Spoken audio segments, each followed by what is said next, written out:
We're going live. We're live, Bubbles, and we have a log. A log. Bubbles like smelling the log. Betty was like, "Ooh, what's this thing you just brought in from the house?" This is a log, but we're not going to talk about logs. We're going to talk about backlogs today and shaping up your backlog a little bit for your sprints, your kanban, how you organize and talk about stuff and help you focus. So this is the 5 a.m. Mester Scrum Show. I am Greg Mester, Scrum Master and Agile Coach. And we talk about Scrum and Agile in a practical and technical way, right, Bubbles? Bubbles, the cat's over here. And so you can get value to customer. And part of the backlog is how do you establish your value and rank which ones you want to do first, when, where, and not work crazy hours. And that's the whole idea of what we're going to talk about buckets today, too, using buckets to take care of your backlog. And then so we can get home to family and friends, have fun, enjoy the holidays. I got the log out because it is, it's getting colder here, and it made me think, I'm gonna get a log. I probably should use the bucket. Maybe when I hit this topic again, I'll bring a bucket. But today, since it's colder here on the East Coast, I figured I'd get a log from the fire pit, right, Bubbles? Mm-hmm. Anyway, so hope you're doing well today. Today I want to talk about backlogs, and I have a whiteboard. We're going to do a little whiteboarding here and talk about managing backlogs, especially product owners. Scrum Masters should be teaching their product owners how to do this. If you're not, personally, you're not doing your job because you have to help your team. You have to help coach your product owners in efficiency and lean operations and agile thinking also. So you got to do that too. So let's say we had a backlog. All right. And it's got a bunch of stuff in it. Lots of stuff. I mean, they could be hundreds and stuff. Hundreds. Hundreds. Just hundreds of stuff piled up in backlog. Typical backlog. You go to some Jira backlogs or Azure backlogs or any one of the products out there. Rally backlogs, any kind of system out there. Or just a list on the wall. My wall up there's got a big backlog right now. You got this giant backlog. This doesn't help you organize your thoughts. You're like, which one do I take first? Most systems have a priority. Maybe this is 1, 2, 3, so on and so forth. But there's so much stuff, it's just cluttered. It's just cluttered with backlog stuff. Bad. This is a mess. I would call it messy, or Mester. How about that? So it's a messy backlog. What I like to recommend to teams is go ahead, and most teams do, but you'd be amazed how many teams don't.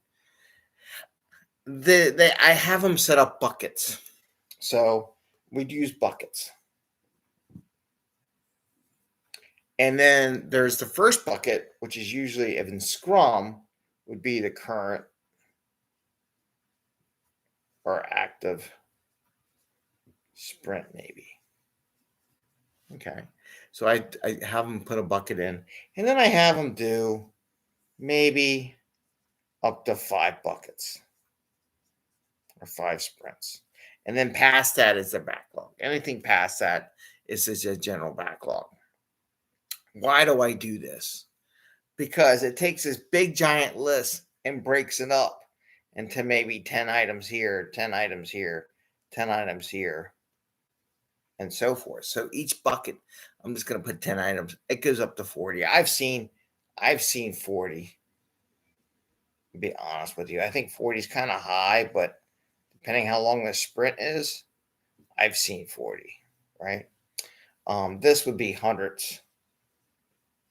Like I said over here, hundreds down there, or thousands, who knows, tens of hundreds in the big backlog. And then you have back in the very bottom, up to 5 buckets, you might have your backlog, which just carries the rest of the stuff. Reason why I stay at 5, because some teams will try to do all your sprints for the whole year. I'm like, no, don't do that. When it makes the system too cluttered, too hard to use. But what you're really doing is asking your team, hey, team, concentrate on this first bucket, right? And then when that bucket's done, and I'll cross it off like a little red X here on my whiteboard, cross that bucket off. Now we're at the second sprint, right? Or second bucket. And then we concentrate on that. It helps the team focus. And I'll be honest with you, it helps the product owners focus too. because then you can put a goal. You can do a goal for that bucket. You can say what my goal, my goal from a business perspective, what my team wants to do. Maybe you have a business goal, maybe there's a tech goal, maybe there's a process improvement goal, a couple areas that would be part of this bucket, right? And you put that at the top, and it gives you an idea what stories in your backlog you want to put in that bucket. And this helps the team think, and it also lets the team know there is a plan to what you're going to be doing in the future. What teams don't like is when they see a big garbled mess. They're like, do we even know what we're doing? It's a mess. There's too much stuff. I can't concentrate. By breaking it down into smaller buckets, it helps the teams focus on what they're going to work on and for discussions. Because when you talk about these buckets and you do story refinement, it makes story refinement so much easier because now you're just looking at the items in the bucket, right? So you could do a little story refinement, and there's all kinds of different ways, and I'll talk about them as we go through the show in different episodes. But you can do story refinement for that bucket. You just, hey, what we do? We're just reviewing the stories in that bucket. That's all. We're going to refine those stories, make them ready so that they meet our definition of ready, then we go on, right? It helps focus everything. It helps. What are you working on? What does it look like? What's the next thing? And if your boss ever asks you, what are you doing next? Or what's your plan? You have a couple buckets worth of information from which you can, I don't know what you want to say, collect or group and have a discussion. So you can talk. See, here's another thing. Let's say you had to do the 60-second elevator speech, 1 minute elevator speech. When we've done that show before too, the elevator speech. You can do an elevator speech on a bucket. You can't do an elevator speech on this giant, massive list of stuff, but you can do an elevator speech. So this, that's an elevator speech. Pitch, elevator pitch, right? You can do an elevator pitch on this bucket. It's easy. It's easy. You can't do an elevator pitch for here, for this hundreds. Can't do it. Can't do it. It's impossible. It's not going to work. But you can do it. What am I doing for the next 2 weeks? What am I doing what is my team doing for next sprint? You can give that elevator pitch to anyone. So this is some of the things that I talk about. Get your teams making buckets, whether you want to call them sprints, kanban. You can come up with some different variations of it. They have some pre-buckets too. You can group stuff in different areas and kanban boards and the backlogs there too. So, but the one thing I love about Scrum is the buckets.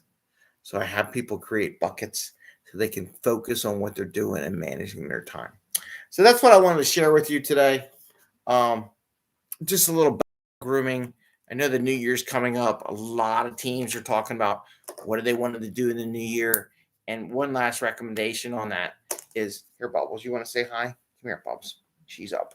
Oh, there's the Bubs. She's trying to figure out what she's going to knit the dog, piss the dog off. Anyway, when you do it, don't try to say, what am I doing for the next year? You don't know how many times I've coached workers. They don't plan a whole year out because you have no idea. But nice thing with the small buckets, and don't fill them up all the way, by the way. I didn't say that either. When you do these buckets, don't fill them up to maximum capacity.